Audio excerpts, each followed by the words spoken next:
आपको फिल्मी दुनिया जिसको ग्लैमर वर्ल्ड भी कहा जाता है 55 साल हो गए। तो अपने आप को अपने इस ग्लैमर से बचाए कैसे रखा? ये अपने संस्कार थे, संस्कार की वजह से। और कुछ मेरी सफलताओं ने मुझे एक एक प्रकार का मेरे अंदर रिस्पॉन्सिबिलिटी का भाव जागृत कर दिया कि लोग जब मेरी इज्जत करते हैं इस प्रकार से, तो मुझे भी एक सज्जन व्यक्ति की तरह से बिहेव करना चाहिए। तो मुझे लोग पूज्य भाव से देखते थे और मैंने उस चीज़ को मेंटेन किया।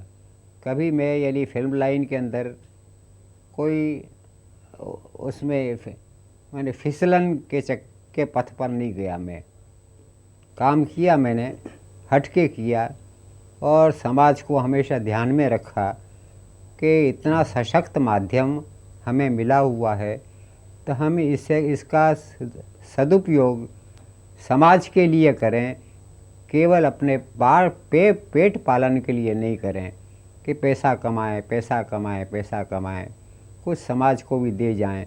क्योंकि इतना सशक्त माध्यम हमें मिला था, तो मैं भगवान को धन्यवाद देता था। लोग मेरे नाराज़ होते थे, जो मेरे गुरु वगैरह जहाँ से मैं आया था कविता के करता था, तो वो लोग ये समझते थे कि इसका पतन हो गया, ये कविता के क्षेत्र से भाग खड़ा हुआ। लेकिन फिर मैंने इसकी ताकत को समझा, फिल्म क्षेत्र की, और मैं यहाँ टिका रहा और नाना प्रकार की इस प्रकार की वस्तुएं लिखने का प्रयत्न किया कि जिससे समाज को कुछ मिले और मेरी भी आजीविका चले। बस ये मेरा उद्देश्य रहा और लोगों ने मुझे इसी तरह से इसी रूप में स्वीकार भी कर लिया। कुछ ये उनको आश्चर्य नहीं हुआ कि ये सीधे साधे ढंग से क्यों रहता है। मैं बड़े बड़े जलसों में, बड़ी बड़ी पार्टियों में गया, लेकिन मेरा ड्रेस यही धोती और कुर्ता और कमीज सफ़ेद। उस जमाने में गानों में उर्दू का प्रयोग बहुत होता था, हाँ, लेकिन आपकी जो गीतों की भाषा रही सरल हिंदी की भाषा रही।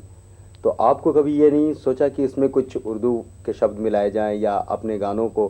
सोचा, क्योंकि मैं बेसिकली कविता के क्षेत्र से आया था। हिंदी में 4-5 वर्ष तक मैं यानी कवि सम्मेलनों में जमता भी रहा। आवाज़ अच्छी थी, ये मैं कहता हूँ, ऐसी बात नहीं है। निराला जी तो इतने मुग्ध हो गए थे मेरी कविताओं पर और मेरी आवाज़ पर कि उन जैसे महाकवि ने भी मेरे बारे में सन 38 के अंदर एक आर्टिकल लिख दिया, नवीन कवि प्रदीप। वो भी छोटा नहीं, 4 पन्ने का आर्टिकल। और उसमें उन्होंने कहा था कि यानी ये इसकी आवाज़ जो है ऐसी मैंने हिंदी में दूसरी आवाज़ नहीं सुनी। तो मैं कविता वविता करता था और अच्छे ढंग से रिसाइट करता था। मेरी एक स्टाइल थी, वो कोई कॉपी नहीं कर पाता था। कौन सी स्टाइल थी? तो वो चीज़ मेरे यहाँ काम आ गई। नहीं, स्टाइल कैसी थी? और मैंने यहाँ देखा कि उर्दू का बोलबाला है, तो उर्दू का बोलबाले से मुझे आश्चर्य नहीं हुआ, क्योंकि जो फिल्म लाइन का उदय काल है, जब टॉकी आई, तो उस पर नाटक का जो मंच था, जिसमें आगा हशर काश्मीरी और इन लोग, आगा हशर काश्मीरी वगैरह, ये लोग सब छाए हुए थे।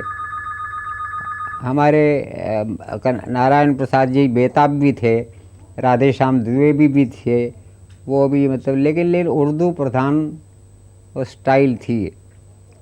तो हमने सोचा कि यानी कुछ हिंदी के भी शब्दों को धीरे धीरे इसमें समाविष्ट करें हम, तो शायद इन्हें पॉपुलर हो जाए। तो आसमां की जगह हमने गगन लिखना शुरू कर दिया और ये धीरे धीरे लोग उसको स्वीकार करते गए। विरोध भी हुआ कुछ। एक बात मैं आपको बतला दूं जो बहुत कम लोग जानते हैं कि ये हिंदी फिल्मों का दुर्भाग्य कहिए या सौभाग्य कहिए, जो भी कहिए, कि हिंदी फिल्मों का उदय और जो बनी हिंदी फिल्में, वो ऐसे प्रांतों में बनी जहाँ हिंदी के प्रेमी नहीं थे। बम्बई, तो यहाँ मराठी लोग और गुजराती लोग और पारसी लोग जो गुजराती बोलते थे, अपने ढंग की गुजराती। बंगाल, तो बंगाल के अंदर बंगाली छाई हुई थी, रविंद्रनाथ का दबदबा था। फिर पंजाब से फिल्में बनने लग गई, तो पंजाबी स्टाइल का म्यूज़िक, पंजाबी स्टाइल के ये वो उर्दू के प्रेमी लोग थे। तो इस सब चीज़ों के बीच में हिंदी के लिए बड़ा मुश्किल था अपनी मुंडी निकालना कि फोटोग्राफ में उसका भी खोपड़ा दिखाई दे। तो हम लोगों ने प्रयत्न किया, कुछ लोगों ने, तो कुछ हुआ, तब्दीली हुई। कई हिंदी के लोग आए और अब उनका क्या नाम मैं गिनाऊँ, सुमित आनंद पंत जी भी आए, नरेंद्र शर्मा जी भी आए, भगवती चरण वर्मा भी आए, अमृतलाल नागर भी आए और उपेंद्र नाथ अश्क भी आए और कई लोग आए। तो कई लोगों में वो नहीं था, मतलब कि डटे रहो, तो मैं नकटे की तरह से डटा रहा और ये इन लोगों का स्वाभिमान जागृत हो गया थे, भाग खड़े हुए। तो मैं डटा रहा। मैंने कहा अगर हम भाग जाएंगे तो इससे कोई फ़ायदा तो है नहीं, लिखते रहो, करते रहो कुछ प्रयोग। तो करते रहे प्रयोग, तो प्रयोग सफल हो गए।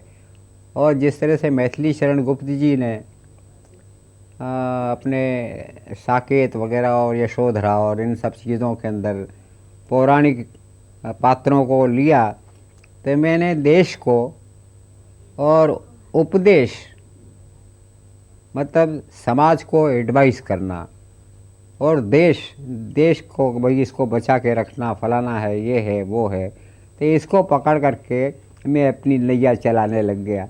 तो मेरा एक अलग स्वरूप बन गया। तो कुछ लोग फिल्म के अंदर केवल प्रेम के ही गाने गाते रहे और लिखते रहे। तो फिर प्रेम तो भाई एक छोटा सा अंग है जीवन का, कोई प्रेम ही जीवन नहीं है। तो जो लोग प्रेम ही के पीछे पड़े हुए, वो मेरी दृष्टि में थोड़ा नुकसान में रहे। और मैं चतुर आदमी था, इसलिए देश और उपदेश के चक्कर में अब